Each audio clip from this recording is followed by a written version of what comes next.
अस्सलाम वालेकुम वीवर, क्या हाल है? ठीक ठाक हो? खुश हो? बाश हो? अब पेंडू आई वधी में दुबई के नक्शे दे विच असल मैं तुहाडे नाल विजिट करना है। मैं तो घूमन फिरन आई हाँ, ठीक है ना। तो मैं क्या ये किवें हो सकता है कि मैं घूमन फिरन आवां ते तुहाडे नाल मैं शेयर ना करां? ये हो सकता है कि मैं व्लॉग तुहाडे नाल शेयर ना करां, क्योंकि ये व्लॉग चैनल मैं बनाया ही तुहाडे वास्ते। मोहसिन पंजाबी टीवी ते सारी गल है मेरी लाइफ जो भी हो रहा है उस चीज़ का तुहानू भी पता चलना चाहिए है। साढ़े कोई छुपी हुई गल तो है नहीं, कोई सीक्रेट चीज़ तो है नहीं। तो मैं तुहानू विजिट कराऊँ कि लाहौर शहर दे विच जगह इनू आखदे की आखदे इनू रायल मतलब दुबई का नक्शा बनाए हुए दुबई के नक्शे का जगह बनाई हुई। VIP लोग VIP टिकटॉकर स्टार बड़े स्टार असी तो बहुत एडे स्टार है, बड़े स्टार आमदे जी। इतने लोग अमीर तरीन खाने पीने आमदे नो। तो मैं आख्या तुहाडे नाल भी विजिट करा देवां। ओ जन्नत नूं कड्डो। तो तुहानू ये जगह कैसी लगी है मेरे कमेंट से जरूर देखो। मैं अपने कैमरे मैन अक्सर विजिट करा दो। बड़ी प्यारी मॉल, बड़े प्यारी एक जगह है। उस साइड वालों भी कैमरा मार दो। क्या था ये व्लॉग बना रही हूँ बेटा, इधर आए बनाना नहीं व्लॉग बनाओ। हम लोग तो मौसी ने आखा है कि कोई फायदा नहीं व्लॉग का, क्योंकि जितने भी जतन कर लविए जे चबल लोग हैं उन्होंने व्लॉग फेमस हो जाते, तो साडा व्लॉग फेमस नहीं होंदा, व्यूज़ नहीं बनता, लोग कमेंट्स नहीं करते। तो वो तुहाडे तो बड़ा नाराज़ है कि मेरा मोहसिन पंजाबी चैनल तुसीं अगा लैके नहीं जाओ। तुम भौक लग हाँ वो कहना मैं भुगता ही हाँ, जिस तुम आगे लैके जावा कोई नहीं तो मैं भुगता ही हूँ। बाकी तुहानू इस जगह का विजिट करना चाहिए, खास करके मेरी फैन फॉलोइंग लाहौर शहर में रहती है। वो आओ इतने अगर तुहाडी भाई जेब साथ देंदी है तो तुसीं इत्थे आवो, इत्थे तुसीं विजिट करो, शॉपिंग करो, फिरो टूरो, खाओ पियो।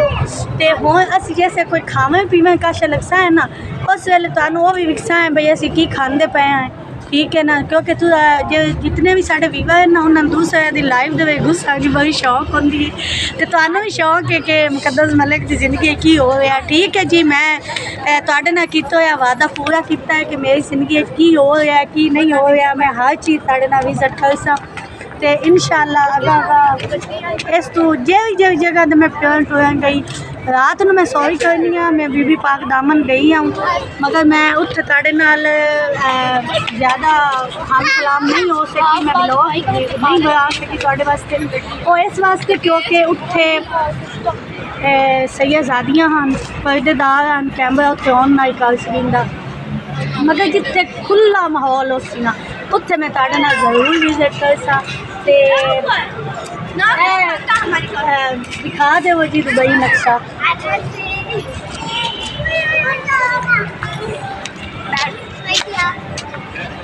पता नहीं की गेंदियाँ जी बनी हुई ने, मैं आख्या मैं भी उत्ते बह जावा, कोई सैल्फी कोई फोटो शोटो सही लगती पई कोई नहीं लगती पई मेरे ना जंगल की शहर आ गए, मगर कोई नहीं मैं तुहाडे नाल मजाक करदी हाँ। मैं पहले भी 15 से 16 साल इत्थे लाहौर रह चुकी हाँ, तो हुण फिर भी शिफ्ट होया है जैसी गल है।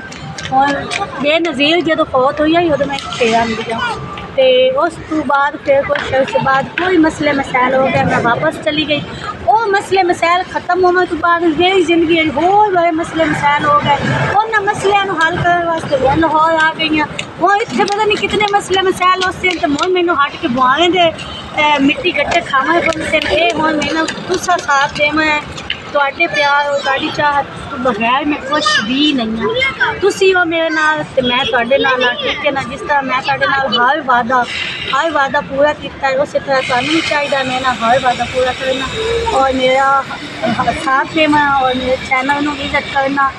और मेरा जिस तरह मुकद्दस मलिक ऑफिशियल तुसी देसी कल्चर स्टोरियां देखते हो, उस तरह मोहसिन पंजाबी चैनल में भी जरूर विजिट किया करो।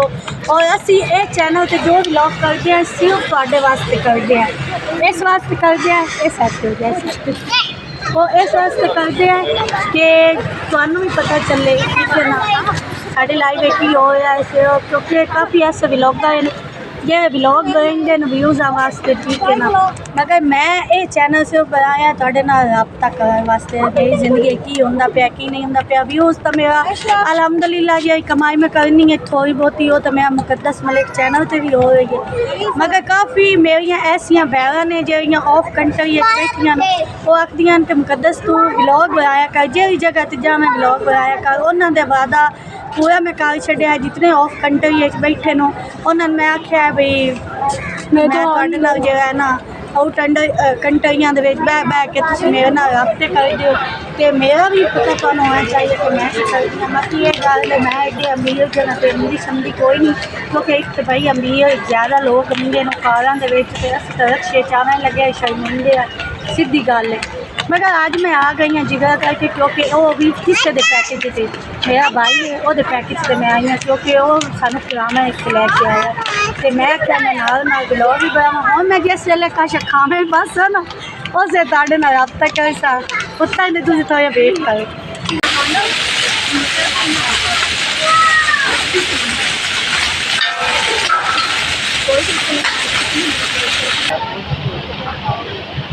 हाँ जी अभी रौनक मेला तक होने लगा है, क्योंकि फुहारे वगैरह चल गए हैं ठीक है ना। हाँ मुँह थले गाड़ी देंगे मेरी कार नहीं आती पई काम मेरा वेट। अच्छा जी हम असी जा रहे हैं खाना खान, भूख बड़ी लगी है, ये पेट पूजा खा लगी। उस तो बाद पेट पूजा करके आने ना पहले पेट पूजा फिर काम है मैडम मैनू हेलो तेन मैं गल दसा सैनू इतने 700 रुपये का एक बर्गर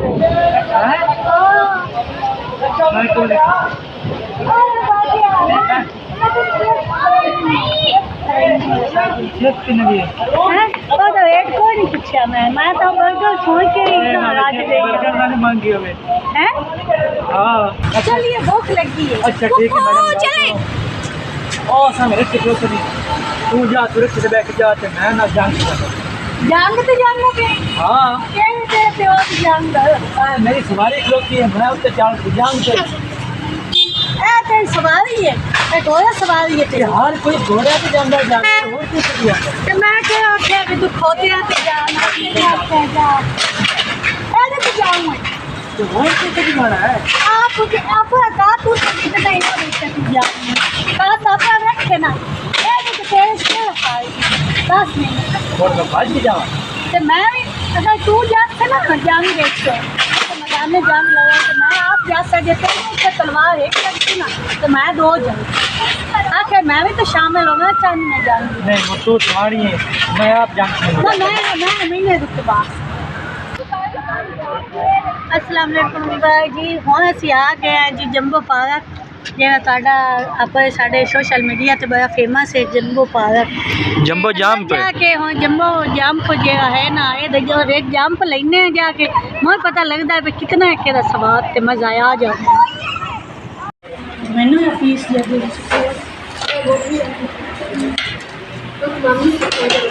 हाँ जी असी जी हम थोड़ा जहा घूम फिर लिया हम थक गए हैं जै भी गल थकावट हो गई है बच्चे भी नाल आन ते हुण जी असी खाना खा रहे हैं रोटी शोटी खा रहे हैं। आओ जी तुसी बिस्मिल्लाह करो खाओ क्योंकि मिल के खाने नाल बरकत होंदी है सब मिल के खाइए।